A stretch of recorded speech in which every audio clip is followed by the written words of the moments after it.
হ্যাঁ দাদি ভালো আছি, তুমি কেমন আছো? রোহন, সামসেটের উপরে একটা বক্স আছে, ওইটি লিয়ে আয় তো। দাদি এখানে গুপ্তধনে কলসি লিয়া কেনে? তোরা ওটা থুই দে। হে বলো না দাদি, আসল ঘটনা কি? তোর দাদু মাঝে মাঝে বলতো ওর গ্রামের বাড়িতে নাকি গুপ্তধনের কলসি আছে, কিন্তু তোর দাদু ওই গ্রামে আমাকে কখনো নিয়ে যায়নি। কিন্তু তোরা যেন কোনোদিন যাসনি।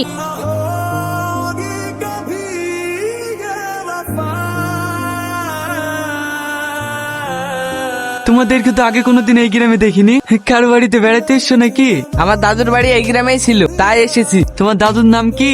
হারুন কবিরাজ। হারুন কবিরাজ, আমার দেরি হয়ে যাচ্ছে, আমি এখন যাই।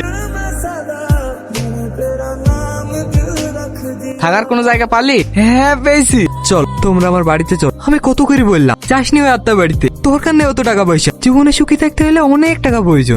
কথায় আছে লোভে পাপ আর পাপে মৃত্যু। আমার আব্বা লোভ করেছে সেই